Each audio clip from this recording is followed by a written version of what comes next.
Sel, mahilig ka ba sa maliit, sa malaki? Sabi nga, it's depend. Nasa ano, nasa performance.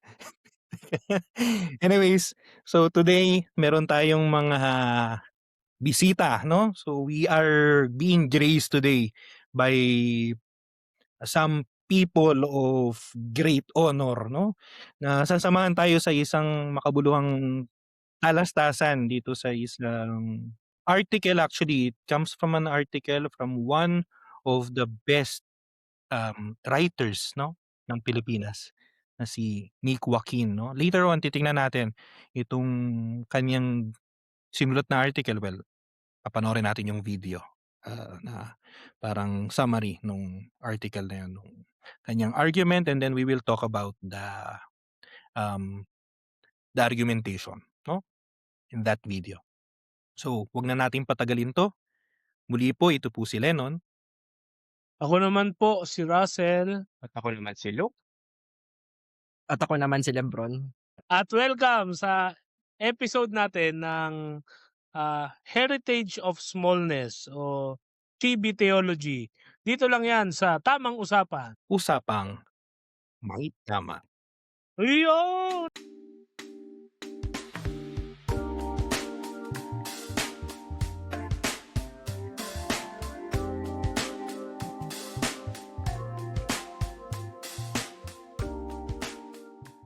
Ang pinakaunang tanong ko dito ay bakit minsan gusto nyo maliit, minsan galit kayo sa maliit? Parang minsan bakit krimen ang mayroon kang maliit na pag-aari? Minsan parang yung maliit yung bahay mo, 'di ba? Maliit yung cellphone mo, maliit yung kita mo. 'Di ba pag-aari 'yun? Oo. Parang hindi ka makontento ngayon, 'di ba? Yung iba naman sinasabi nila, "Okey lang po kahit may maliit po akong pag-aari. Ang mahalaga masaya po kaming lahat sa pamilya, malusog." Parang hindi mo tuloy alam, eh. So, eto yung enduring na question ng isang Pilipino. Does size really matter, 'di ba? Mahalaga ba talaga ang size? Si Doc Lu kasi nag-ano yan, psychology ang kuwan niyan. Meron siyang mga eksplanasyon na kailangan daw minsan malaki, minsan okey lang naman kapagka basta napag-usapan niyo okey lang. Pero ayun, yun ang ano natin, heritage of smallness, 'di ba? Pero ano ba kuwento nun? Ano ba muna yung sinasabi ni Nick Joaquin regarding it? Sige kayo muna, isang ikot Pakilala muna muna tayo. sila pre. Ay, oo nga pala. Ba yan? Si Luke okey na 'yan, kilala na 'yan ng mga tao, ano naman regular na 'yan si Luke, eh. So ako si Lebron Silerdy. Currently nag-aaral ako sa University of Santo Tomas and under ng College of Education, and kasalukuyan ang program ko is Bachelor of Secondary Education, major in Social Studies. Welcome sa Tamang Usapan, Jansen and Lebron 'no, and of course si Doc Luke na fan favorite ng ano, ng tanan dito sa Tamang Usapan 'no. Anyway, so before we proceed dun sa ating discussion dito sa Heritage of Smallness nga ni Nick Joaquin, panoorin muna natin siguro yung video.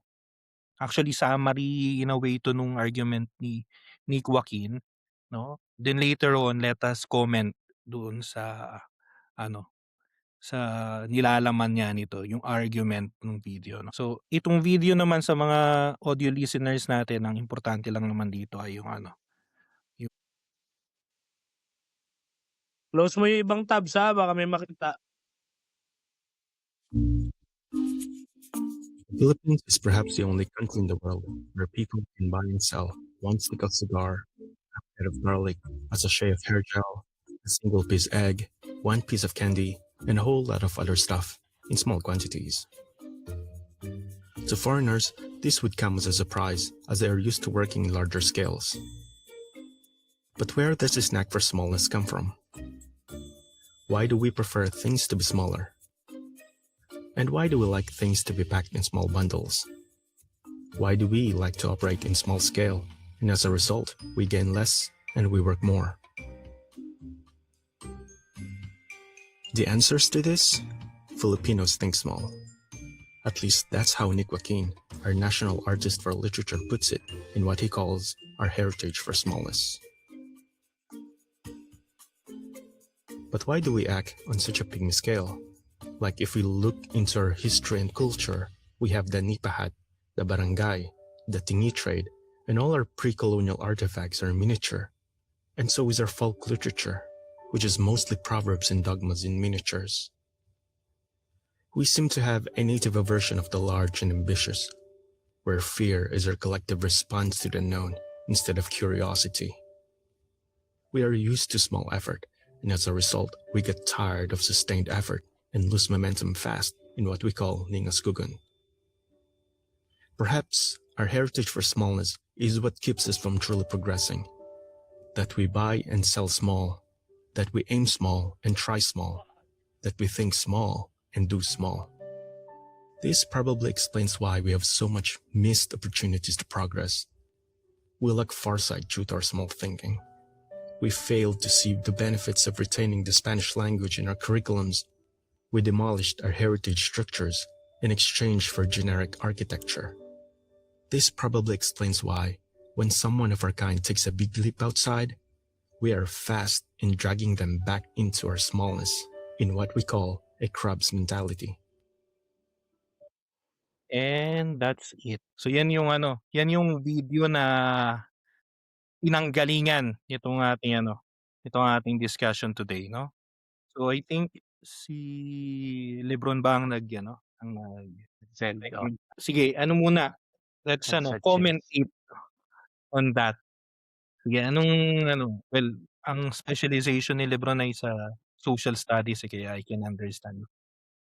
Pero ano yung, kumbaga, paano mo natagpuan itong itong discussion na to ni Joaquin? Ano kasi nung parang mga bata kasi ako, like siguro mga grade 10. Parang layo, eh, 'no? Parang mga nung grade 10 Parang 3 dekada na. Parang tumanda ako bigla do'n. ano, mahilig ako sa mga sa mga architectures. Kaya nahilig ako sa simbahan.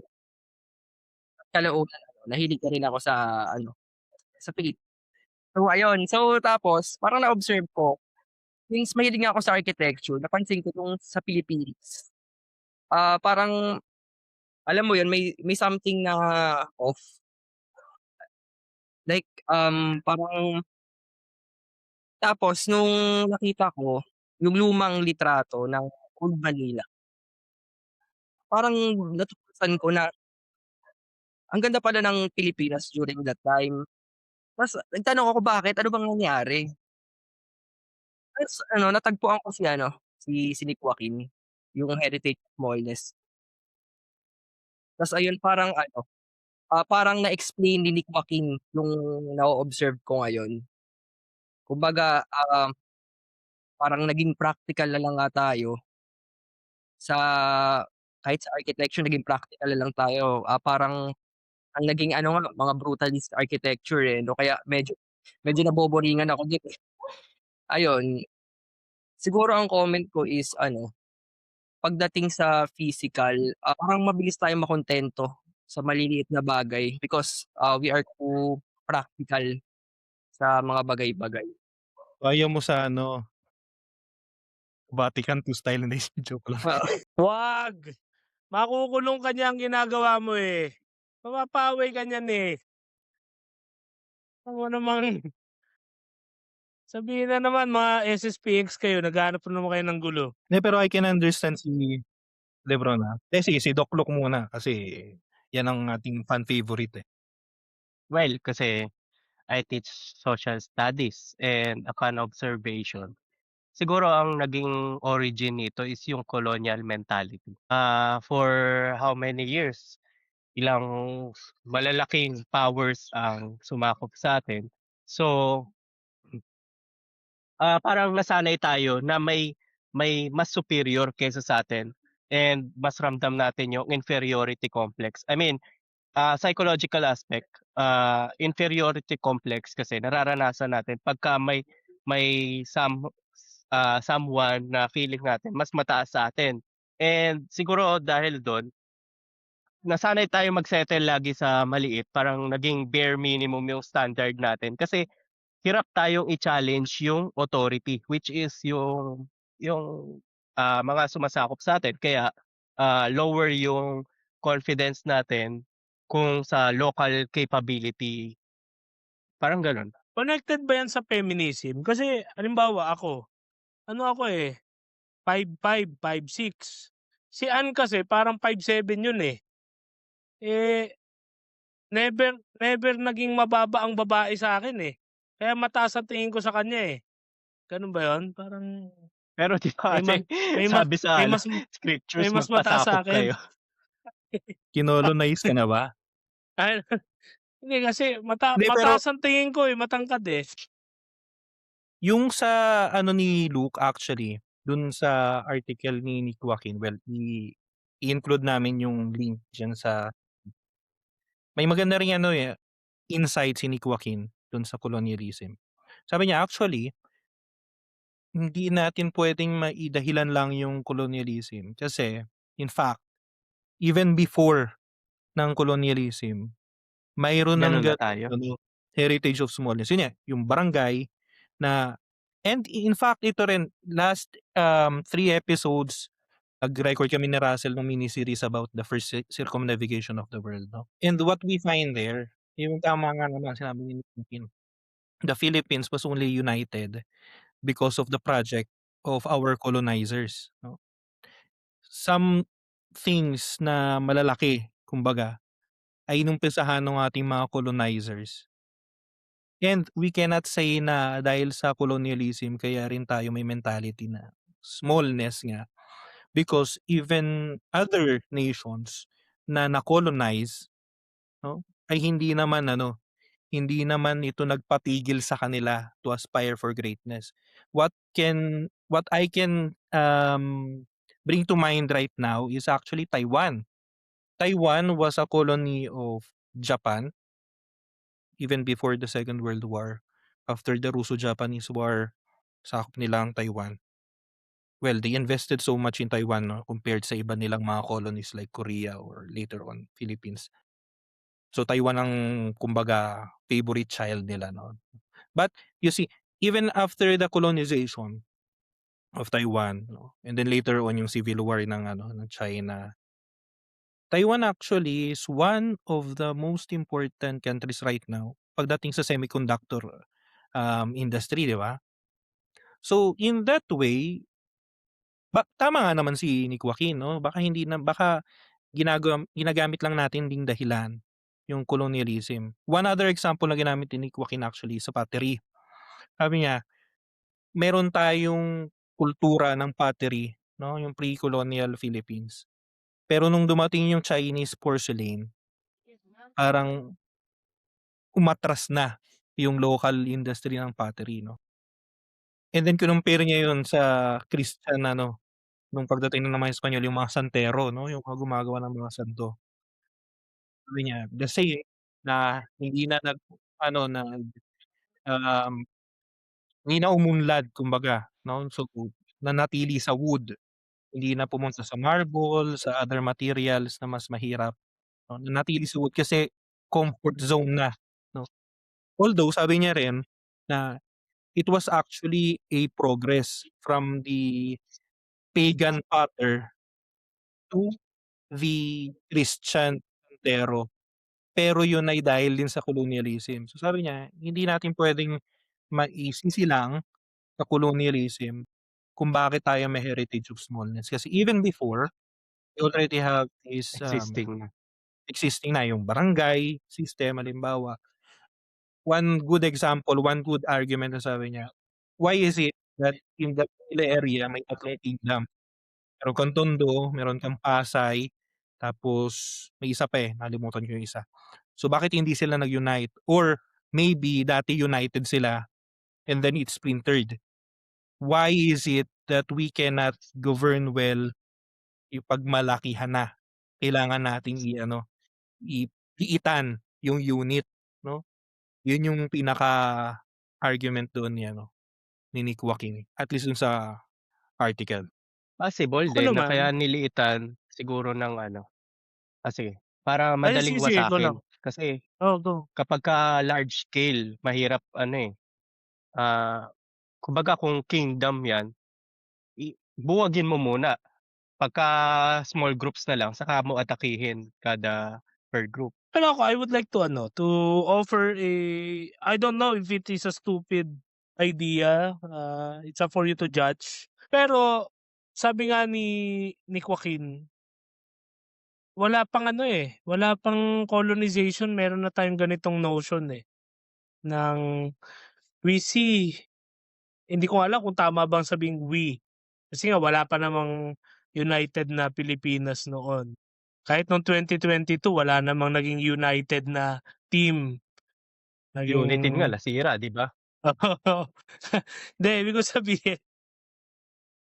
what if this has something to do with our core idea ng kapwa? Bakit? Kasi nga dahil nga kapwa, it's a shared identity. So, hindi ko alam, no? It might sound silly, pero we tend not to hoard so much for ourselves. We tend not to think so much for ourselves kasi naglalaan tayo ng portion para sa iba. So, halimbawa, tingi. So, hindi ko bibili nung isang bulke, yung isang buong sako ng bigas. Bibili lang ako ng isang gantang para makabili din at makakain yung iba. 'Di ba? Parang gano'n. What if may gano'ng factor, no, na we think of others too much o altruistic tayo by nature. I don't know, no? Possible. Pero, yun nga sinasabi ni Jaime Bolataw, 'di ba? The Filipino is an allocentric self. It's allocentric siya. Centered siya towards the other. Hindi ko alam kung totoo pa rin yun ngayon kasi ang dami ng vloggers nagpo-promote ng sugal para yumaman. Dapat din pala tayo, mag-plug tayo, no, habang tamang usapan. Tapos, gusto mo bang kumita sa bingo ganito o Tamang sa sugalan. tamang Biglang may sugalan? advertisement. Sa itatap mo lang, may libre kang GCash. Anyway. So, yun. What if, kasi, yan, let's use also that image, yung vlogging system, di ba? Sige, it's free for all. So, nabuwag na yung fourth wall ng media. So, yung napakalaking who used to be impregnable na barrier, no, ng mass media. Ngayon, kahit sino pwede na. Pero no one can dominate the field. So, everyone is welcome. All are welcome. Diba? And baka may ganun kasing portion tayo sa psyche natin na hindi, bigyan natin ng chance yung iba. Diba? Maririnig mo, di ba? Give chance to others. Huwag kang recite ng recite. Kahit puro bobo yung mga kaklase mo, huwag kang recite ng recite. Give chance to others. Bobo nga eh. Di ba? Boblax nga eh. Di ko alam pagsasabi, di nasira araw nating lahat, di ba? Hindi, pero hindi. Okay lang magkamali, pero give chance to others. Parang ganon. No? Pero kayo, ano bang ano nyo dyan? Sige. Kayo, try to kung gusto nyo i-challenge yung no worries. Go, feel free. Pero in terms of politics ba, pwede bang matawag na heritage of smallness yung, pwede ba magsabi ng ng Sure. grupo? Walang ano dito. Actually, Walang preno dito. naiintindihan ko kasi yung mga Duterte supporters. So, ang pinaka-main priority kasi nila, para sa kanila, is security. Kasi nga, syempre natatakot silang ang tawag dito, parang maging biktima ng krimen. Tapos, ang ginawa nila, instead na bumoto sila ng isang parang oo, parang mga, anong tawag dito? Parang mga parang progressive yung view. Like sa economy, gano'n. Like, maaari kayang heritage of smallness yun kasi parang naka-focus lang sila do'n sa short-term solution sa extrajudicial killing. puwede kayang matawag na heritage of smallness yun kasi hindi nila nakikita yung ano, malaking perspective kung bakit may krimen, gano'n. Puwede kayang Yun nga, matawag parang settled po. na sila sa gano'n. Actually tama, kasi we tend to be as Filipinos 'no, na hindi lang yung mga Duterte supporters 'no, pero as Filipinos we tend to privilege yung short term kaysa dun sa long term 'no. So kung maipapangako sa atin ng isang leader halimbawa na, "Okey, bibigyan ko kayo ng ₱5,000, 10,000 na lang pala yung hindi pa natutuloy. Okay. Tag-GC bill kayo bawat isa." Mas magugustuhan natin yung marinig kaysa yung sabihin sa atin na, "Hindi, ayusin natin yung ano, yung pamamahala dito sa munisipyo." Kasi abstract yun sa atin, eh. Unlike yung ₱10,000, yun ay ano, concrete na, matatanggap ko kaagad 'no. Mas maliit siya compared dun sa reform 'no, sa progress. Pero mas gusto hindi naman sa mas gusto natin kasi theoretically I think naman na in all fairnesses to the Filipino, we want the best for our country, for our communities 'no. Pero in practice, medyo baliktad 'no. And in that way din 'no, kasi yung promise nung 2016, tatanggalin ko yung criminality, ang drugs ang root of all evil ng Pilipinas, so tatanggalin ko siya in 6 months. So maraming ano dun, nabenta dun na, okey 'to, itong ano natin, iboto natin. Kaya yeah, I think that's also part of that heritage of smallness na tingi-tingi nga, 'di ba? So, kung ang inoffer lang sa atin isang bagay lang na tatanggalin ko in 6 months yung drugs kahit hindi naman nangyari, mas okey na sa atin yun kaysa yung bultuhan na reform, reform of the reform. Yung reform ng ano, 'di ba? Political reform or progress 'no. So yeah, I think so. I might dare to say in some sense 'no, na thanks to our Western orientation that we were able to at least grasp yung tinatawag na big picture scenario. Yung sinasabi nila very ano yun, very vital, very relevant 'no, na wala tayong big picture concept, or bihira. Kung meron man, hindi yun talaga fully cascaded hanggang sa pinaka-basic roots ng society. Ah, i-expound natin 'yan ng mga senaryo. Number one, 'yan, politics 'no. Yung sinasabi ni Lennon, sa atin kasi parang lip service yun, yung sinasabi nila band-aid solution. Pero ang totoo yun ang nag-a-appeal sa atin. Sinasabi natin ayaw natin ng band-aid solution, gusto natin pangmatagalan. Pero hindi, kasi yung pangmatagalan, yung sustainability, mga ganyang big words. Big words yan, laging big words yan sa Pinoy kasi hindi kasi ano lang tayo, mahirap lang tayo. Lagi mong maririnig yan, wala pang parents na nagsabing, "Anak, mayaman lang tayo ha, kaya 1,000,000 lang muna baon mo." Hindi, kahit nangungurakot na sasabihin, "Uy, mahirap lang tayo ha, pero anong sasakyan ba papahatid ko sa'yo ngayon?" May gano'n, parang, minsan parang detrimental yung sense ng smallness. Hindi siya humility, hindi na rin siya timidity. Minsan para siyang laziness. Laziness to think, laziness to suffer, 'no?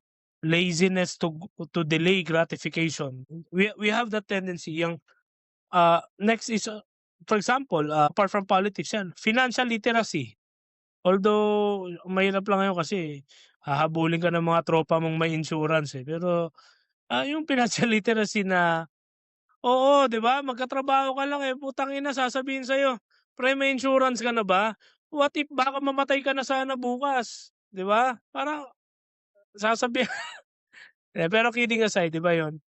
'Di tayo masyadong keen sa financial literacy. Kasi ang alam lang nating kuwento, si Langgam at si Tipaklong. Kasi si Tipaklong nagsasasayaw daw nung summer, nung dumating na yung rainy days tsaka daw siya nanghihingi ng bigas kay langgam. 'Di ba parang may gano'n tayong ano, 'di ba? Yung parang wala tayong big picture na ano, na concept halos. Kasi ngayon meron naman na, sa public policy may maririnig ka na futures thinking, change management, risk management. Pero I would like to dare, 'no, to say na it's because we have learned from other countries. Pero tayo inherently walang gano'n. Kasi kung meron tayong gano'n hindi tayo kakanta ng Bahay Kubo. Alam mo yung Bahay Kubo pa lang sabi nga ni Brad Pitt, 'di ba? Alam niyo ba yung Bahay Kubo? Yung Bahay Kubo 'pag 'pag ni-review niyo Kahit daw yung munti. hindi, oh, 'di ba tingnan niyo, 'pag i-review niyo yung lyrics ng Bahay Kubo, hindi yan tungkol sa Bahay Kubo, eh. Oh, aralin niyo, Bahay Kubo kahit munti, ang halaman doon sari-sari, puro halaman na, eh. Dapat hindi daw Bahay Kubo Elias. hindi Bahay Kubo yung title niyan, dapat ang ulam kong pakbet o yung ulam naming bulanglang o kasi wala na, singkamas, talong, sigarilyas, wala ng Bahay Kubo, wala man lang walang pader, walang sahig, eh. Bilis Wal agad 'no? wala na, 'di ba? Oh, hindi natin iniisip kasi wala tayong big Eh, picture, sunog 'di na, eh. ba? Oo, kaya sinasabi natin, ewan ko kung may sense yung pinagsasasabi ko, pero, ah, babalik naman tayo dun sa a little serious ng kwento dun sa mga supporters halimbawa ng dating presidente. Actually ang ganda ng insight mo dun, 'no, gusto kong i-commend yun kasi ang nagiging laban sa narratives natin, morality, 'di ba? Na kapagka ikaw ay hindi sa ganitong partido o sa ganitong personality, ikaw ay for good governance halimbawa. Pero hindi lahat ng maka-Duterte ay corrupt. Yung iba dun sincerely hopeful lang talaga sila na, "Wala, ito yung nakilala kong ano, kayang magbago, I think he can do it." Let's be objective about it. At hindi rin lahat ng maka-Leni dati ay hindi kurakot. Actually, mas marami sa kanila ang kurakot kasi gusto nila mag-perpetuate yung yung status quo, na kaya sabi nila, 'di ba, merong isang nagsabi na ano, parang systemic ang korapsyon, dati pa yang ganyan, so iboto niyo ako. Kapag nakabalik ako sa ganitong institusyon, ayusin ko. Nandun ka na nga dati, pinerpetuate mo, ibig sabihin parte ka nung masamang sistema. Kahit sinong umupong pangulo, ganun lagi at lagi yun. Ngayon, ko-connect ko doon sa sinasabi ni Lennon and dun sa big picture ni Lebron. Hindi na tayo makapag-dream or makapag-imagine beyond sa kung ano yung ginagalawan natin. Kasi kung tayo ay magde-dare, mangangahas, baka mag-fail tayo. Feeling natin walang mararating yun. So, mag-move lang tayo dun sa kaya nating galawan. So, maliit lang lagi ang spaces natin, 'no? And ayun, sa tingin ko it's also a challenge ni Joaquin. Very visionary siya for saying it around 1966, 'no, nung sinabi niya, sinulat niya 'yan. Even back then, 'no, nung medyo established na yung history natin from 1898, 'no, medyo swabe na yung ano, kumbaga buo na yung idea ng Pilipino. Nung sinabi niya 'yan, it's just a re-echoing of what has been going on over centuries and epochs, na talagang our ancestors, 'no, and in a way minana natin yung psyche na yun na hindi tayo puwedeng mangahas. Kasi kapag tayo ay nangahas, baka wala tayong balikan. Kaya nga may kasabihan, 'di ba, ang di marunong lumingon sa pinanggalingan, di makararating sa paroroonan. Mali yun sa ibang kultura, 'pag tanungin mo yung West, hindi ka makakarating sa paroroonan mo kung lingon ka ng lingon, 'di ba? Kasi alala ka ng alala sa nangyari, sa past, Dapat kapag sumulong ka daw, wala ng talikuran, wala ng lingon-lingon, harapin mo. Pero sa Pilipino hindi, ang hindi lumingon sa pinanggalingan ay So, baon tayo, 'yan. May mga ano yan, connect na values, eh. Utang na loob. Kasi 'pag So, tumulong ka, tumbok nun antipolo pre. sumulong 'yon, oo, 'pag sumulong ka, totoo 'yan pre.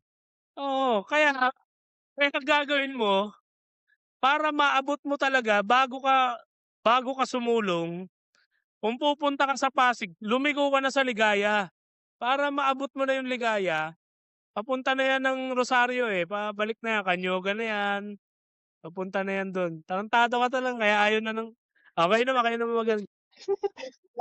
Malayo ang Ligaya dun. Pre, nasa QAB yung Ligaya. Alam na alam ni Luke Iba talaga kung yun, nasaan ang eh. ligaya. Iba yun, eh. Ikaw talaga, alam ko lang dun Santo Domingo Church, eh. Pero ikaw, Lev, ano bang ano mo Amen. diyan? Saan? Sa ligaya. Hindi. Go. Let's say isang Rosas na leader na nagpapahayag na kaya nating solusyonan yung yung isang problema. Takot tayong sumubok ng progress. Parang it's difficult for us kasi ine-expect na natin yung magiging outcome niya negative. I mean, parang nasanay kasi tayo dahil for ilang dekada puro lagi lang sila may pangako na solusyonan natin yung traffic, solusyonan natin yung droga, solusyonan natin yung corruption, pero still hanggang ngayon existing pa rin. So, siguro takot tayong takot tayong sumubok ng progress kaya lagi nating sinasabi na doon na lang tayo sa subok na. Nakita na natin kung ano yung ginawa nila. Ang nangyayari, political dynasty, 'di ba?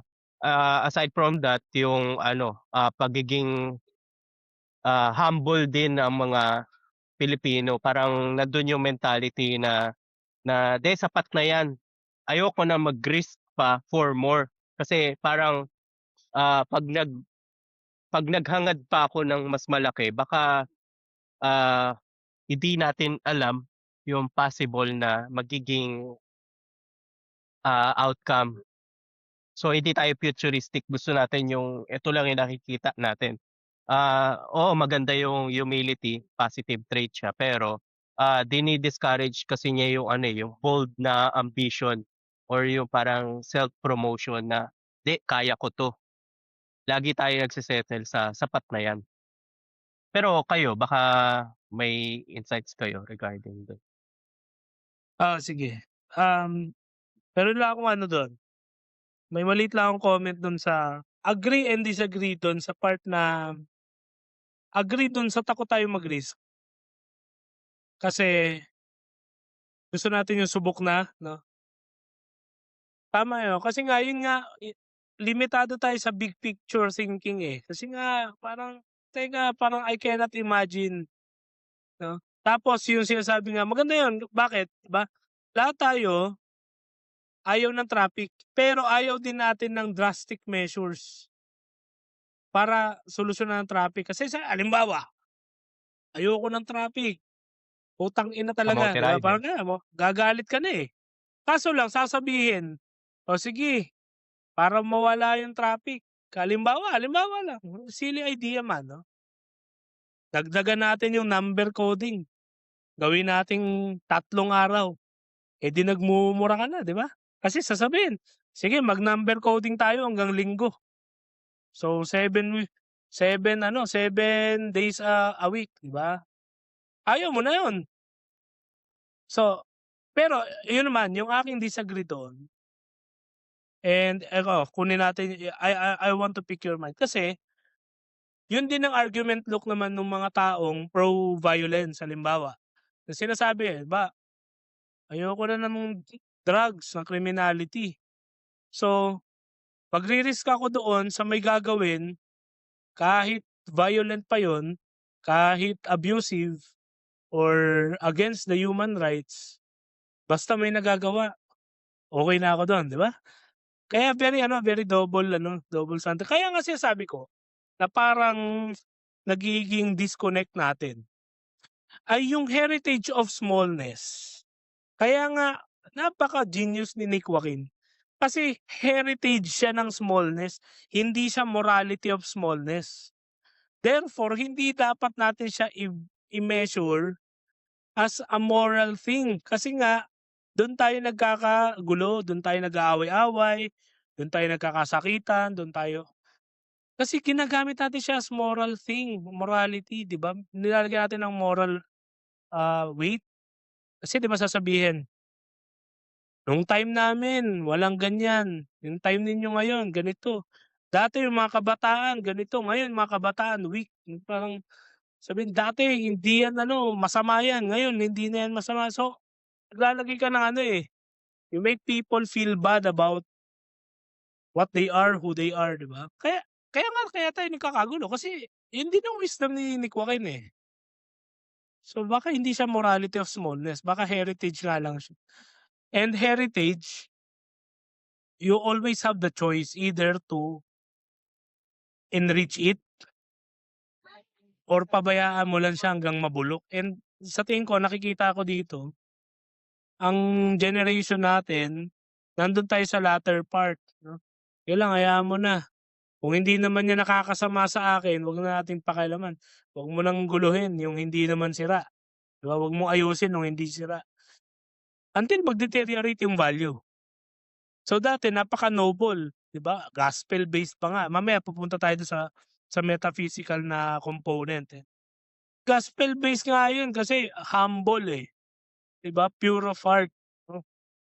Pero ngayon parang hindi, kapag humble ka, kapag innocent ka, ay wag, masama yan. Bakit? Lolokohin ka, gagamitin ka, mamanipulahin ka. So, hindi mo na alam ngayon modern man, where to go, parang gano'n.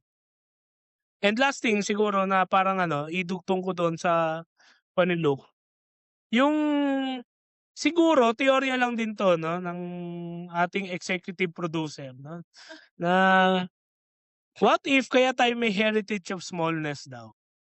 Kasi tayo mga dahil nga 'di ba pre-colonial pa siya, so ibig sabihin the purest of the Filipino. So hindi pa siya tainted talaga ng ibang lahi. May gano'n tayong heritage ng smallness. Baka daw kasi connected tayo sa lupa. Kasi nga 'di ba nasa lupa lang tayo, eh. And all that we can observe back then dahil wala namang buildings, eh, 'di ba? Kaya nga hindi natin maintindihan yung West sa thinking nila. Kasi tayo wala naman tayong gano'ng architectural ano, ambition. Wala tayong mga Coloseo, wala tayong Pantheon. Pero tayo pansyon, pero nasa ilalim ng lupa. Kasi nga daw mas connected tayo sa Kasabihan. lupa. Human, very human 'no? Humus, lupa, eh. Ano tayo, soil-based, 'di ba? And the seed, 'di ba? Kung ko-connect mo sa gospel, 'di ba? Yung seed na mas ano siya, seed na Sanchez, hindi joke lang. Yung seed na nasa ano ng lupa. Pero well, yun. Kayo, ano bang ano niyo dun? Speaking of seed, so may isa pang magandang ano, insight dito sa heritage of smallness. Basahin ko 'tong isang bahagi ng text nung article ni Nick Joaquin, 'no? Philippine society, as though fearing bigness, ever tends to revert the condition of the barangay, of the small enclosed society. We don't grow like a seed, we split like an amoeba. The moment a town grows big, it becomes two towns. The moment a province becomes populous, it disintegrates into two or three smaller provinces.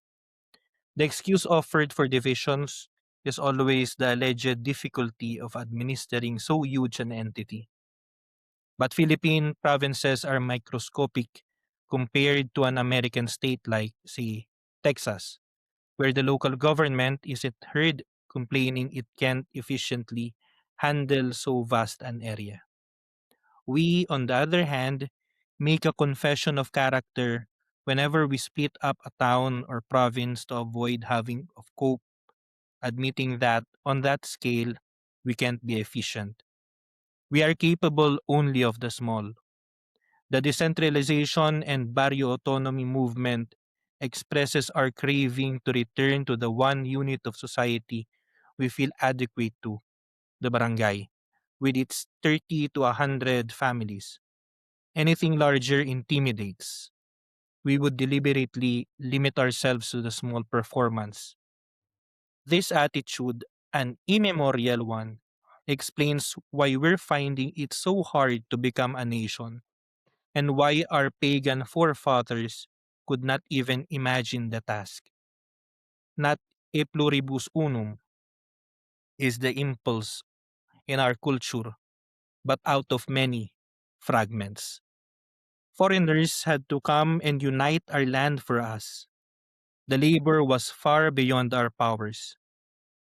Great was the king of Sugbu, but they couldn't even control the tiny isle across his bay. Federation is still not even an idea for the tribes of the north, and the Moro sultanates behave like our political parties. They keep splitting off into particles.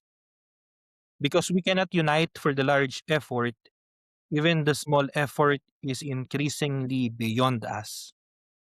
There is less to learn in our schools, but even this little is protested by our young as too hard. The falling line on the graph of effort is, alas, a recurring pattern in our history. And I think yung bahagi ng text na yan, ng essay ni Nick Joaquin dito sa Heritage of Smallness, shows us another problem niya nitong Heritage of Smallness, which is we find it very hard to unite.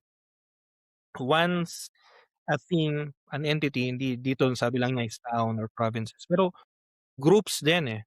No? We have history sa Pilipinas na when a group or movement becomes big, no? Internal divisions will always arise and then magwawatak-watak, no? I remember dito sa Espanya, may Filipino community, di ba? So, dati pa may kasi dati ano yun ng chaplaincy ngayon hindi na. So yung dating chaplain, nag-organize siya na pagka June 12 o around June 12, no? So Independence Day, mag-organize tayo ng tinatawag na Mario Fiesta. So ano yun, parang event yun para sa mga Pilipino tapos mag-i-invite ng mga artista ganyan, tapos yung mga gusto magtinda, go. And then it became big, no? And then meron ng perang pumasok. This year, 4 na sila. 4 na event na hiwa-hiwalay. Kaya sabi ng chaplain, hindi na kami sasali. Wala kaming pupuntahan, wala kaming mimisahan, no? Kasi nagkanya-kanya na, no? Well, admittedly, may mga personal na ano dun, merong papasok yung pera dun. Pero look at that, no? We cannot maintain something united. Yun nga eh, kahit nga yung ano eh, yung siniship nung 2022 ba? 'Di ba? Hindi nga sila natiling united eh. 1 taon lang ata, 2 taon na merong lumabas na papapatay daw niya yung online, 'di ba? So, I mean, yung movements, no, there are key moments in our history na defining, but we cannot sustain. We have recorded an episode on the legacy of EDSA. The legacy of EDSA hindi natin na-sustain, no? Yung change na sisimulan pa lang dapat ng EDSA, we did not sustain it. Kaya rin dumating yung panahon na yung mga mas batang generation, they thought or we thought, kasi generation natin yan, na nag-fail yung EDSA, which in fact is not. Ang nag-fail yung post-EDSA generation, no? Dahil dun, kinisinisi natin lahat ng ng problema ng bansa sa EDSA, tapos glinorify natin ngayon falsely yung diktatorya, no? Ginawa natin, nilagay natin sa pedestal, kinanonize natin yung dating diktador. Kasi nga, we thought na hindi, lahat ng problema dahil sa EDSA. No, it's because we failed to sustain, no, the spirit, parang spirit of Vatican to lang, spirit of EDSA, no? Hindi natin na-fulfill yun eh. And there are many things in history na na meron ng meron ng impetus, no? Actually dito 'pag binasa ninyo itong article na 'to ni Joaquin, yan yung sinasabi niya na, yeah, that's true. Sabi ni Russell kanina, no? our forefathers, no, before ng Philippines kasi yun nga, Philippines, even the Philippines itself is a foreign concept, eh. It's a Spanish invention kasi it took a foreign power to unite these islands. Pero even before our colonization, panahon ng ating mga forefathers na mga colonial fathers, later on sa colonization. Nung naumpisahan na itong mga foreign powers na 'to, you have the Spanish, you have the Americans especially, well, in a way yung mga Japanese din, yung mga British din in a way. Nakapagpunla na, eh, nakapagsimula na ng something great, eh, 'no? But we did not persevere, 'no, para ituloy itong something great na 'to. Kasi it has always been, para sa akin, weak ang excuse na, "Hindi kasi maliit na bansa lang tayo." That is simply not true. Geographically speaking, mas malaki tayo sa United Kingdom. Population ngayon, especially ngayon, talagang maliit na yung mga western countries. Resources, we have the resources, 'no? We almost have everything, but we cannot sustain something, 'no, even if nandun na yung foundation, 'no, ng pagsimula. Kasi we always revert na ito yung mas mas comfortable, eh. So, when the task is more daunting na, mas mataas na, there is always that ang tendency na hindi magpatuloy tapos magwatak-watak kasi bawat isa, bawat grupo, gustong maging leader, 'no? Lahat iniisip na ako yung tama kumbaga, 'no? So, I think 'yan yung mas mas problematic, 'no? Kasi yung tingi-tingi na kultura natin, yung, May give gusto chance to ata sabihin si Lebron. sige. Di wala na. Hindi ano lang, naalala ko lang sa part na yun ni Nick Joaquin yung sa bikutan, yung communities daw nag-i-split na parang cell. 'Di ba ano yun, parang totoo ba unified yung bikutan dati? Like parang Malaki yung bikutan, eh. like ano, parang nagkaroon lang kasi Yeah, ng issue sa Kingdom of Bikutan yan dati. ayun, so naalala ko lang But yun. that's true, oo, malaki bikutan dati. Sa mga hindi taga-Taguig or hindi taga, vicinity ng Taguig, 'no. So, sa Taguig po mayroong ilang barangay na bang bikutan ngayon? 4? Upper Bikutan, Lower Bikutan, Or New Lower lower, Bikutan, lower, Western Bikutan, western. Central Bikutan. May central pa pala, 5 na, 'no. Oo, At amin pa actually lowest yung binabaha. Kasi yung Lower Bikutan mataas pa yan, eh, yung simbahan. Yung baba nun papuntang Hagonoy, yan lowest Bikutan yan, eh. Pero Totoo tama, yan. yun na yun. Yeah, it's one thing na eh. Hati-hati yun. Yun din yung tragic sa sinasabi ni Nick Joaquin, 'no. It's one thing na hindi ka maghangad ng sobrang laki. Pero what is a little tragic is every time you stumble upon something bigger than you, uh, a big of an entity, ang tendency natin ay hatiin. Parang hindi masyadong malaki, hatiin natin, 'di ba? Although sinasabi ko ngayon parang siguro baka sa psyche natin, sige para yung Lower Bikutan sobrang laki, gumawa tayo ng new lower, sige para magkaroon naman ng bagong barangay council. O para magkaroon naman ng chance yung mga ibang taga-Bikutan na tumakbo at magkaroon ng chance ang mangurakot halimbawa, para hindi lang isang pamilya, 2 pamilya na ngayon, parang gano'n. Ah, totoo, hindi natin alam baka gano'n, 'di ba? Pero pero kamag-anak din, 'di ba? oo, tapos, siyempre gano'n talaga. Anyway, pero ikaw ba Leb, sa pananaw 'no, bilang social studies student, paano ba natin siguro dapat timbangin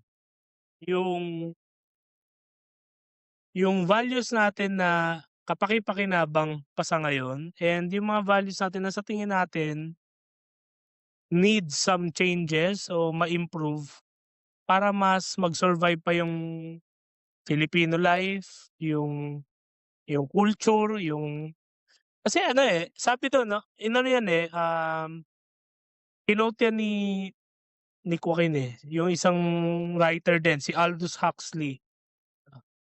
Sinasabi niya 'di ba, man 'no, the modern man, tayo, man will sell his freedom for cheap dopamine, 'di ba?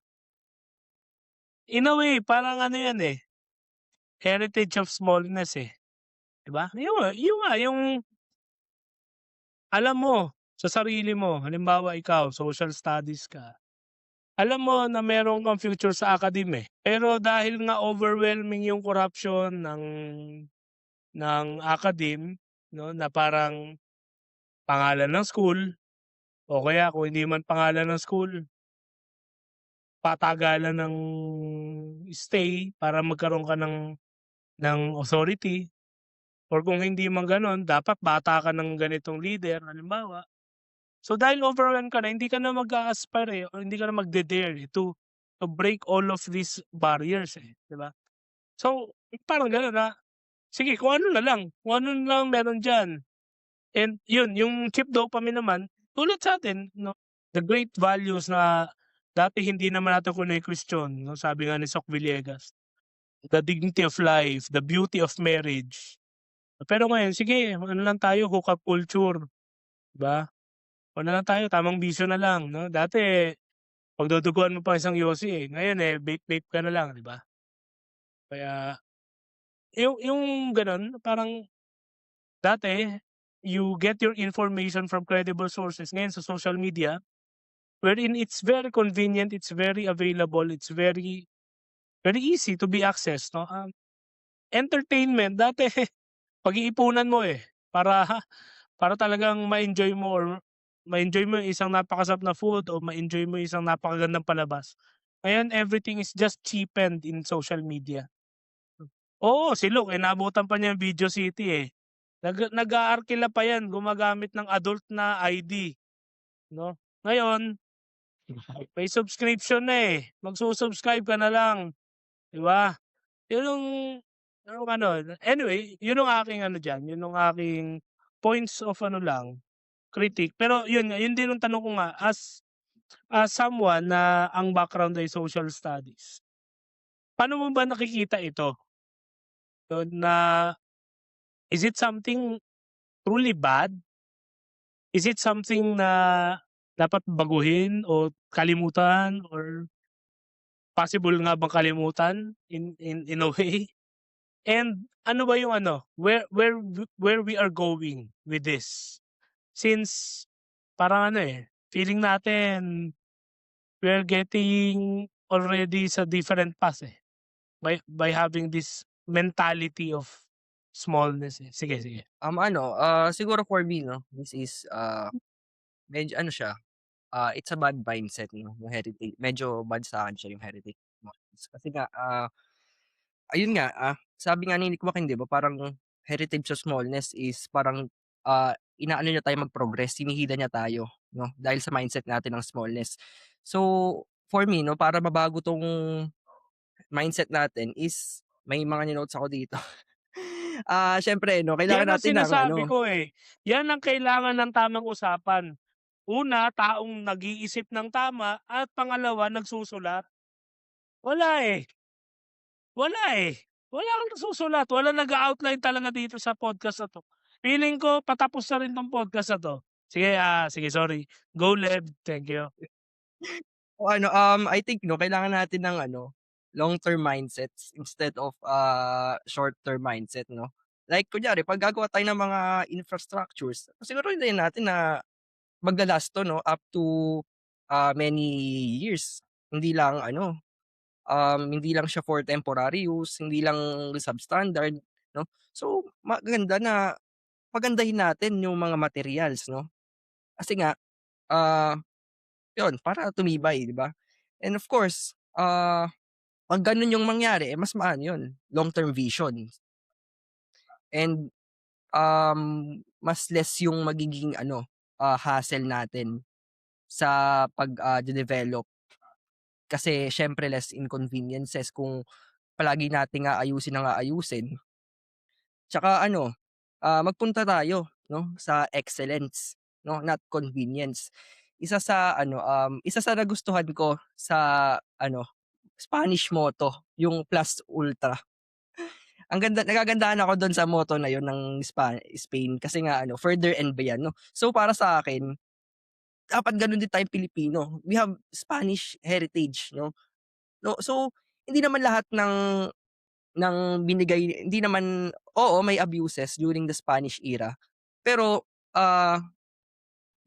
kung may mindset tayo na heritage of greatness, bakit hindi natin gamitin yung, binigay sa'tin ng inang inang Espanya medyo ano, baka ma-bash ako dito, colonial mentality.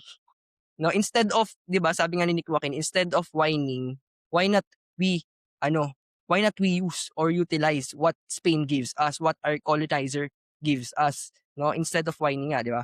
Kasi nga 'di ba, yung England nga na ano raw siya, nasakop daw siya ng Norman, no? So ano nangyari? Nagreklamo ba sila? Hindi. Naging ano sila, naging matatag sila na imperyo, no? So gayon, yun, isa pa yun. And, siyempre, for me 'no, ang pinakamahalaga talaga dito is to, educate our youth. Nagtataka ako ba't kaya hindi tinuturo ni Joaquin sa ano, sa curriculum. I think ano, magandang pag-aralan siya 'no, kasi ako nga naano ako, eh, parang parang naano yung identity ko as a Filipino. Parang mas naging proud ako kasi yun lang pala ang what keeps us from progressing 'no, our mindset 'no. So yun, we strive for excellence, tapos, in terms of ano, dapat magkaroon din tayo ng long-term mindsets. Ayun lang naman for me. Actually, tama, eh. Kasi we tend to think na we are a small country, na, third world tayo, ganyan, 'di ba? Ang dami nating mga ganyang excuses. But yeah, there is a possibility if we really, um, go for it, 'no? Kasi nagkaroon na, may mga Pilipino na ano, ni Joaquin himself, 'no? One of the only few Filipinos na pinablish ng Penguin Classics yung kanyang libro. Isa sa mga libro yun, nakalimutan ko anong libro yun. Rizal was a testament, an example of a great Filipino, no? Who has an idea that is beyond just the idea o magpaka-controversial ka na rin, eh, di magpaka-controversial na rin ako. Ng idea lang ng katipunan hindi ni Aguinaldo, ni Bonifacio.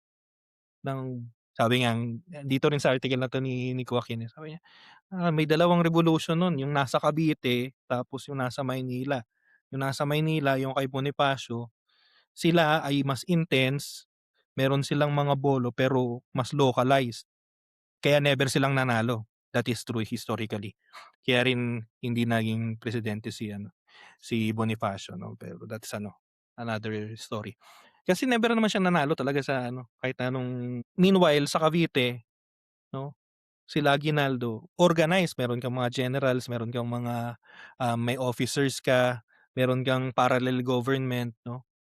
It was organized and merong impulse for something great, no. Kaya rin sila lagi nananalo. Panahon nung insurrection sa Cavite lang lagi may mga nananalong battles. Anyways, that's excursus, 'no. Pero yun nga, we have had people, 'no, an example of these people who are really visionaries. You have great writers like Nick Joaquin, Jose Rizal. You have Horacio de la Costa, philosophers like Padre Roque Foriols, no. You have great people. Nandun na yung simula, eh. Kaya yung iti-take ko rin yun. Yeah, people will say na, "Teka, napaka-colonial naman yun. Anong sinasabi ninyong Espanya, Espanya o Amerikano, no, 'di ba? Anyone." But yeah, we have to take our history. We take the fundamentals na naibigay na sa atin, no? And we work on that, no? Meron dati akong libro, actually libro 'yan ng mga ate ko nung high school sila. Pero nung elementary ako binasa ko 'yun. Ang title nung libro 'yun ng ano, world history. Tapos pagdating sa Pilipinas, ang title nung chapter sa Pilipinas is ang bansang may, um, 4 na pamanang lahi, parang gano'n, 'no, na meron daw tayong, Spanish heritage, Asian heritage, American heritage, at Latin, oo, Latin American heritage. Minsan dahil confused tayo, hindi natin nakikita paano natin magagamit itong 4 na 'to, 'no? Minsan nagfo-focus lang tayo dun sa ano, the worst of this. So, for example, Spanish, ang kukunin mo lang yung siesta, 'no? Well, importante yung siesta, pero yun lang yung kukunin mo, 'no? Hindi mo kukunin yung values, hindi mo kukunin yung traditions. American, 'no, yung enterprise, yung daring. Pero ngayon ang kinukuha lang natin ano, consumerism, 'no? Consumerism, then Pragmatism. polarization, pragmatism. Yung Asian nga kadalasan kinakalimutan natin, eh.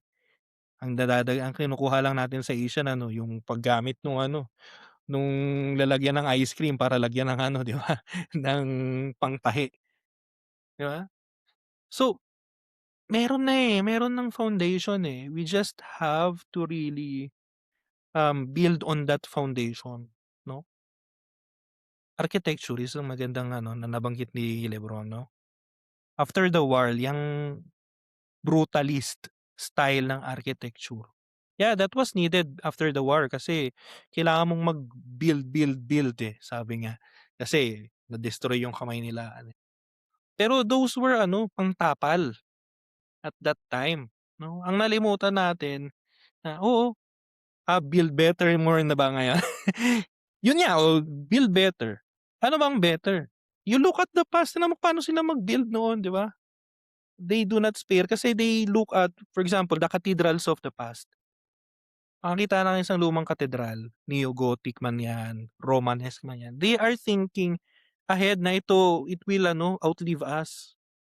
Ngayon tignan mo yung mga mga modernist na architecture, hindi yung modernist na simbahan. So, modernist na architecture ng simbahan, 'di ba? It only suits a given generation, 70s, 80s lang, 'no, tapos after ng mga ilang taon kailangan ng ipa-repair kasi bumabagsak na yung tiles, 'di ba? So, yeah, maybe we should ano, think bigger, think ahead, 'no? And that actually isi-circle ko lang dun sa unang inano mo Sel, kanina na maybe it's ano because of a sense of humility on our part, 'no? I think that's a false sense of humility on our part, 'no, yung give way to others. Dapat maliit lang kasi ano lang tayo, 'di ba? Yeah, tapos ganyan tayo pero 'pag excited na excited tayo kapagka may ano, 'pag lumabas tayo halimbawa sa international news, 'no? Si Pacquiao may laban, si Cardinal Tagle nandun sa ano, sa Roma, 'no? Tapos magagalit tayo kasi hindi siya nanalong papa kasi ano, akala natin Miss Universe 'yun, 'no, na may opinyon tayong lahat. Si tatay sa dahig. Oo, 'di ba nandun siya. Eto lumabas sa balita ngayon dito sa Espanya, may balita na, the Philippines is the first to declare, energy emergency. Oh, 'di ba sabi ko, "Ay walang 'yan, lumabas tayo sa balita." 'Di ba, may gano'n tayong ano, eh, ibig sabihin nasa loob natin na we have that aspiration for greatness, 'no. Ang problema lang, 'pag toka na natin, baka hindi natin inaano, um, ginagawa. And the danger, katulad ng ayun nga lalabas na nga ng balita, negative pa, eh. Anyways, pero ito last na 'to. And the danger, katulad nga ng sabi ni Joaquin dito sa essay niya, is that maybe because hindi na tayo nagpo-progress dahil nga comfortable na tayo dito sa maliit, even yung maliit, bumababa na ng bumababa yung quality natin. Ang binigay niya ditong example halimbawa sa English writing. For the longest time, sabi niya, well 1960s 'to. So, it's a half a century na raw na nagsusulat ang Pilipino sa English. Well, ngayon 100 years na, 100+ years na tayo nagsusulat in English. At ang na-master natin ay short stories. Wala pang nagsulat ng isang trilogy halimbawa. Pero even that nowadays, ano na yung quality ng short stories natin? Wala na nga tayo ngayong ano, short stories. Ano na ngayon, tweets. 'Di ba? Mali Shorter pa yung stories. spelling. Shorter Shorter pa, ano, stories na. Wattpad. Tapos wala na Shorter pala, hindi na story. alam mo halatang matanda na Wattpad, hindi na pala nagbabasa mga tao ngayon tapos mali-mali pa yung spelling, 'di ba? So bumababa ng bumababa ng bumababa yung ano, yung quality kasi hindi tayo nag-a-aspire for more, 'no? Anyways, yun lang yung intervention ko. Kayo, Doc Luke, Russell, and our producer. Bago lang ako, bago si Luke, bago si Lebron ulit, dugtungan ko lang yung kay Lebron kasi ang ganda nun eh. Pero ito ay more of a comment or a challenge. You speak about strive or invest in excellence. Think long term. Think strategic, 'di ba? Parang yung sinasabi nga ni yung if we will only have if we can only maintain ba yung mentality na meron tayong sense na there are things in life wherein we will be asked, no, to do something that is greater or bigger than ourselves, na mag-a-outlast sa atin, na even after our death it will become something na importante. Kasi yung iba nga, 'di ba, lagi sinasabi, halimbawa, contrast niyan, sasabihin ng mga financial experts, no, the worst way to invest your money is to buy a new house because it's a dead investment. Walang ROI eh. No? Pero ang mindset ng Pilipino, kahit nung mga parents natin kahit tayo nga nung nag-aaral tayo sa college no? Kahit bago ng seminaryo si Lennon, ano ang maginhawa o peaceful na buhay sa isang Pinoy? Sariling bahay, sasakyan, di ba? Yun lang. Sariling bahay, sasakyan, makapagpatapos ng pag-aaral. Walang walang magtapos ng pag-aaral at maging dalubhasa para i-improve ang sistema ng society. Walang bahay na sustainable at hindi na gumagamit ng kuryente at solar na, di ba? Kaya nga yung solusyon dyan sa energy crisis na yan, magpalit muna ng sekretary, ipasok si Gary V. Para pure energy yung Department of Pure Energy. Hindi kakatawa ka ngayon doon, di ba? Pero yun ang sinasabi ko, no? Ang ano diyan, ang tira natin diyan, madaling sabihin, no, mahirap gawin, pero ang siguro kapag ready tayong mag-sacrifice, kapag meron tayong constant na mindset na there are things na baka mas malaki, greater than us. Kasi nga we cannot see further than this life eh. Kahit nga Kristiyano kaya nga may issue tayo bilang Pilipinong simbahan eh. May issue tayo, hindi compatible talaga ang Christianity sa Pilipino. Bakit? Kasi hindi natin makita ang beyond ng buhay. Kahit sabihin natin buhay na walang hanggan, hindi natin maintindihan 'yun. Hindi natin maintindihan hindi nga natin maintindihan yung sa kabilang buhay eh. Kasi 'di ba, yung kuwento nga yung sabi sa archaeology ng Pinoy, 'di ba? Ang psyche ng Pinoy, ang kabilang buhay, literal na kabila lang. Ito yung land of the living, tatawid ka ng ilog, land of the dead.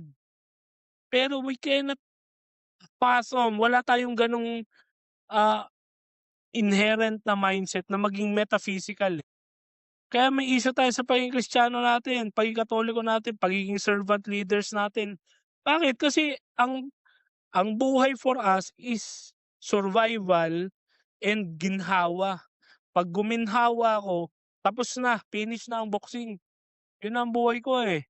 Pero yung isipin mo na luxury mo na yun. Minsan nga luxury na yun yung mag-isip ka para sa kapwa. Kaya yun ang contradiction yan, ng irony ng Pilipino. No? Na mag-isip ng ginhawa, pero at the same time, burden siya ng pagdurusa ng kanyang kapwa. Bihira natin kasi nakikita natin sekundaryo yung kapwa eh. Parang sige, kapag may time, pag may extra pera, baka pwede akong magbigay. Pag may extra akong time, baka pwede akong mag-aral. Pero ang tumbok ng pag-aaral, hindi, kasi kailangan guminawa ko eh.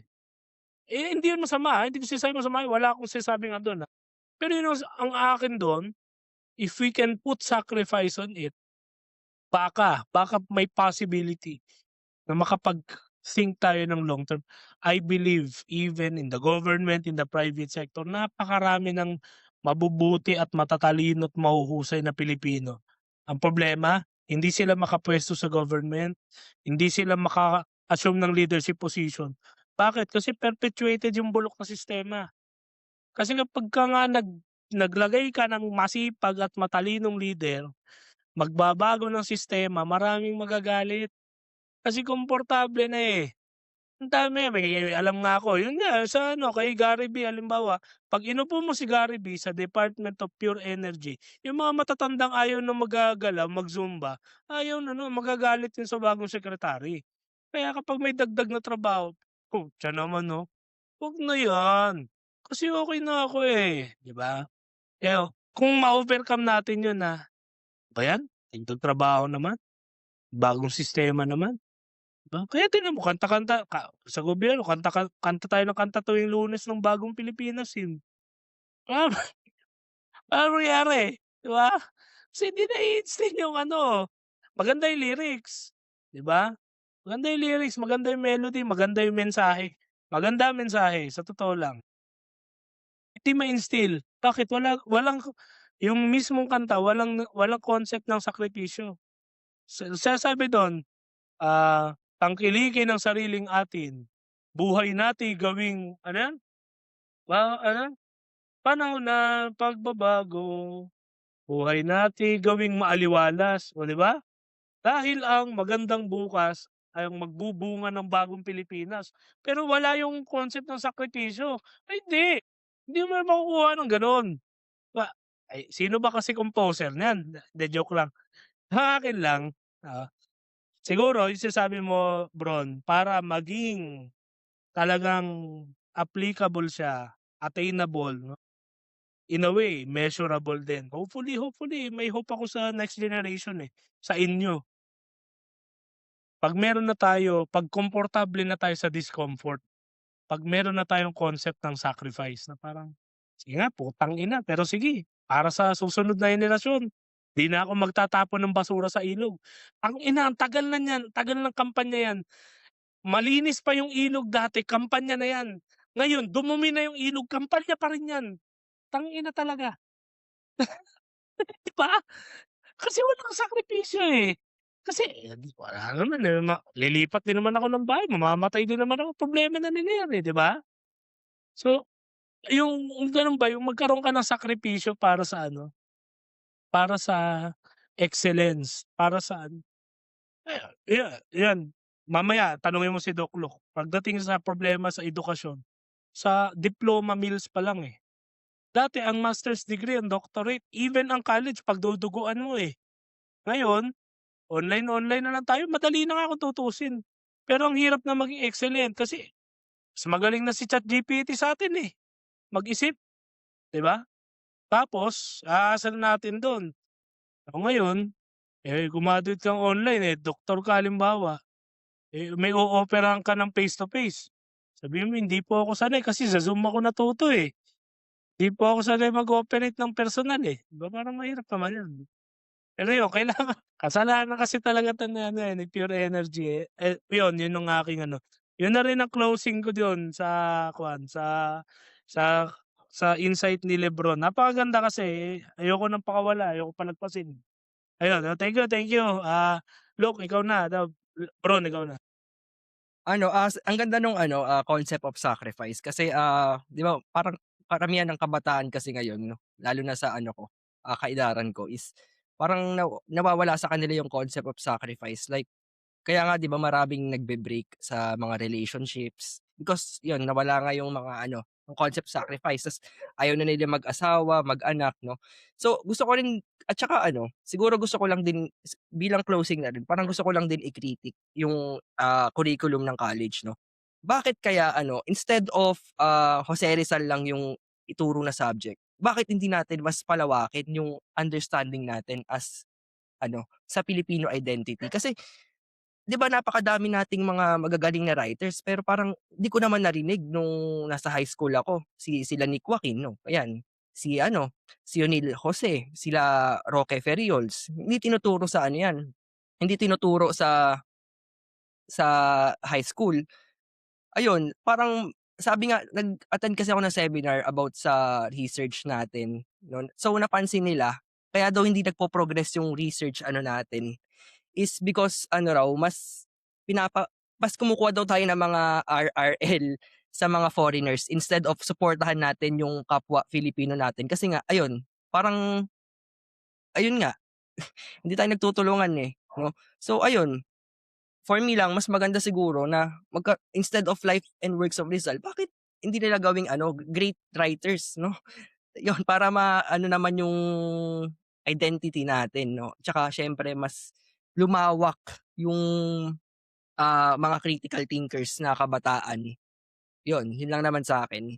Actually, Tama, oo. kung heritage of wellness lang naman yung pag-uusapan, generally speaking, hindi lang naman siya applicable sa Filipinos. Kasi, minsan may mapapanood tayo mga videos ng mga halimbawa bata ng ano, mga bansang may giyera. Tapos tatanungin sila, ano yung gusto nila or hangad nila, pangarap nila. Gusto nila magkaroon lang ng tinapay, magkaroon ng malinis na tubig. Unlike yung mga privileged na countries, gusto nila ng magandang bahay, malaking palasyo, mansyon, gano'n. So, hindi hindi particular sa Filipinos yung heritage of smallness. Pero kung pagbabasehan yung kay Nick Joaquin, yung nabanggit din ni Leb kanina na bakit, ah, ayaw natin mag-build na lang ng structure halimbawa na more ano, stronger or, mas matibay. Siguro dahil na rin sa karanasan ng mga Filipinos, even pre-colonial na laging patayan, kingdom to kingdom nag-aaway.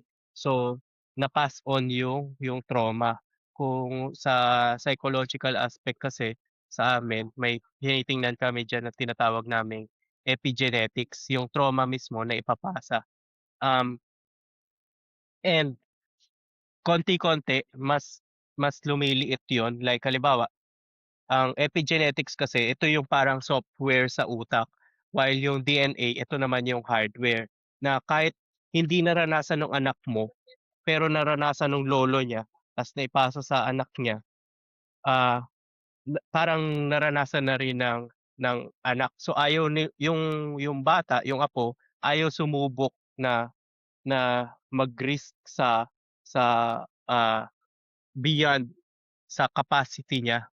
And kung titingnan natin ngayon, yung mga bata naman kung bakit laging gumagamit ng AI, konti-konti din kasi nagshi-shrink yung utak. So, nahihirapan na mag-comprehend kaya, hirap na mag-ano bumuo ng halimbawa paragraph, kahit isang paragraph man lang hirap na tayo magsulat, eh. So, hanggang sentence na lang then I don't know baka later on word na lang ang kaya nating banggitin. We cannot describe na kasi paliit ng paliit and nasasanay tayo sa gano'n. So, yun lang naman. Yan ba Luke yung nahi-heal kapagka yumayakap ka ng puno, 'di ba? May mga One New Therapeutic, Age, 'di ba? 'no? Pero totoo rin One therapeutic New yun. mo. Age. Kausapin mo, ibigay mo yung ano, Kailangan mo quotes. daw na connected sa nature para ano, O 'di ba? At least anyway. meron tayong psychological and sociological na, inputs din 'no. So, thank you Uy, ang kay ganda, ang Lebron. ganda. Ang ganda Ganda ng nitong topic ating natin. usapan. Oo, Sayang naputol na nagkaroon lang ng problema sa connection si Jansen 'no. So, maybe oo. we'll invite him for another round 'no, for another And sana si episode. Lebron din, sana hindi ito yung last 'no, Oo, the beginning of iniisip many, ko nga many magkaroon tayo ng more. Yes, episode series sana 'to 'di about ba? sa So, mga dudugtungan pamahiin natin 'yan. halimbawa or sa history kasi we tried this season, dalawang history na, eh. Yung EDSA and then yung susundan nito, yung mini-series natin sa first circumnavigation of the world 'no. So, maybe we can, discuss din mas detailed na mga, um niche part ng history ng ano, ng Pilipinas, Oo, 'no. kasi At of social course, studies. thank you sa ating ano, fan favorite 'no, na si Doc Luke dito sa pag-grace dito sa ating episode ng Maganda ating yung ano, sinabi ni Lennon, usapan. generational trauma. Oo, tama yun. Generational trauma and healing of the family tree. Hindi, char. Anyways, yun po. We will include in the description yung video and also yung article mismo. Maikli lang naman yun yung essay ni Joaquin. Basahin niyo po. Ni Joaquin again, ang insist namin dito, one of the greatest Filipino writers. Napakasayang kung hindi niyo siya mababasa. So, basahin niyo siya. No? So, dito na muna tayo kasi natatay na si Luke. Hindi, kasi hindi, dito na muna tayo kasi 1 hour and 30 minutes na, no? So, yung ating 1 hour-ish na, ano, na target lagi, no? So, again, thank you, Lebron. Thank you, Luke. And thank you kay Jansen na sumakabilang sistema kasi Ilog. hindi siya connect, no? So, ayun, till next time, we will invite you again, no? Pag free kayo, sabi ko pag free kayo, and you are always welcome kasi it was a very, very interesting na usapan this time. No? So anyways, kung kayo po ay nandito pa, maraming salamat sa pakikinig. Please don't forget to like, subscribe, and rate us, no? Kung nakikinig kayo sa Spotify, sa Apple, kung saan man 'yan, no? Kung sa YouTube, pues, like, subscribe, please, and send us, OnlyFans. no? Katulad ng ginawa nito nila Lebron, no? Na nag-send sa amin via the socials na, pwede bang ano, maganda itong pag-usapan, no? So send us anong gusto ninyong pag-usapan naman natin sa susunod dito sa ating, sa paborito ninyong background noise, no? Anyways, ito po muli si Lennon. Ako naman si Russell. Ako naman si Luke. Ako naman si Lebron. At ito Ayun! ang Tamang Usapan. At ang may tama. Tama. Delayed si Russell. Delikado yan, pero pag delayed. Bye-bye. Hoy, delayed daw.